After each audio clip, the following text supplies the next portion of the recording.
अस्सलाम वालेकुम एवरीवन, क्या हाल है। Welcome back to my channel. काफ़ी दिन हुए हैं कोई वीडियो वगैरह मैंने रिकॉर्ड नहीं किया। उसकी वजह ये है कि कुछ मसरूफ़ियत इस तरह की हुई थी, और मसरूफ़ियत क्या थी वो मैं आपको आज अपने साथ दिखाती हूँ।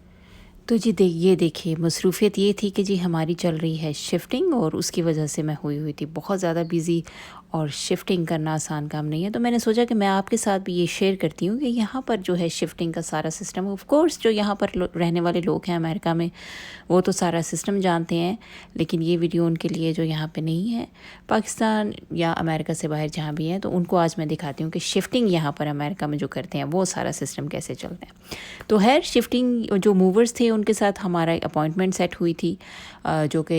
जिन्होंने ये सारा सामान जो है यहाँ पर मूव करना था, और उन्होंने हमें दिया था 8 बजे का टाइम, और एग्जैक्ट सुबह 8 बजे उन्होंने हमारा डोर नॉक कर दिया और आते ही बस अपना काम शुरू कर दिया। तो जैसे ये आप देख रहे हैं, ये इसी तरह के जो इनके पास ब्लैंकेट्स होते हैं जिससे ये पूरे फर्नीचर को हर एक पीस को अलग अलग करके उस ब्लैंकेट से कवर करते हैं। और उसके बाद ये आप देख रहे हैं इसके पास रोल है ये पूरा प्लास्टिक रैप, और पूरे फर्नीचर को ये इस तरह से रैप करते हैं। उससे फ़ायदा क्या होता है कि फ़र्नीचर के ऊपर कोई किसी किस्म के वुड के ऊपर स्क्रैचेस नहीं आते, सोफ़ों के ऊपर भी कोई किसी किस्म का कोई, जैसे लेदर के सोफ़े हैं मेरे, तो उनके ऊपर कोई कट हो जाए या कुछ भी, तो ये फर्नीचर की सेफ्टी के लिए इनका ये तरीका होता है।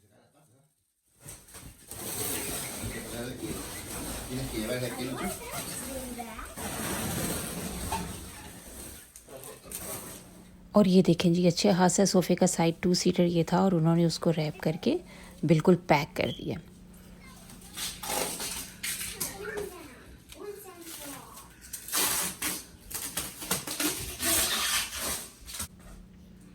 अच्छा, एक चीज़ यहाँ पर ये बहुत अच्छी होती है कि ये जो मूविंग वाले होते हैं इनको इस चीज़ का बहुत होता है कि फ़र्नीचर का जो है वो बहुत अच्छे से ख्याल रखते हैं। जैसे ये देख रहे हैं आप, ये मेरा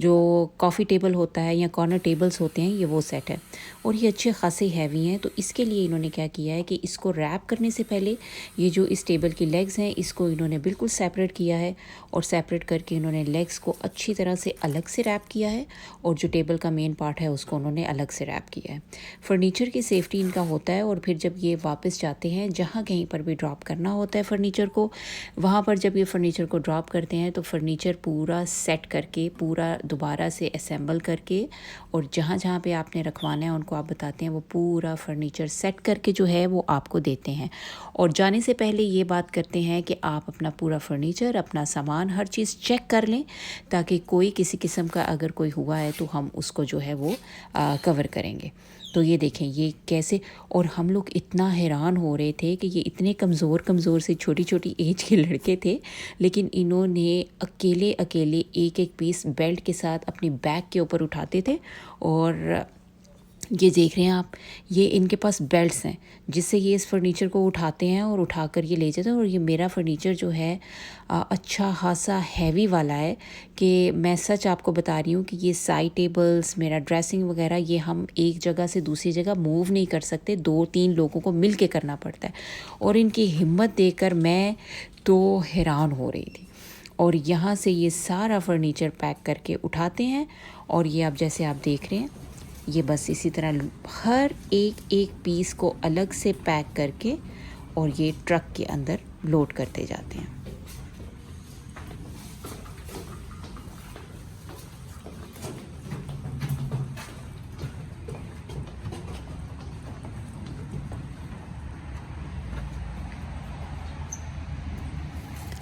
और ये जी हम पहुंच गए हैं जहाँ पर हमारा ये नया घर, हम मूव हो रहे थे। तो ये देखें अब यहाँ पर इन्होंने क्या किया है कि पूरा घर जो होता है, ऑफ कोर्स यहाँ पर कारपेट होते हैं ज़्यादातर घरों में,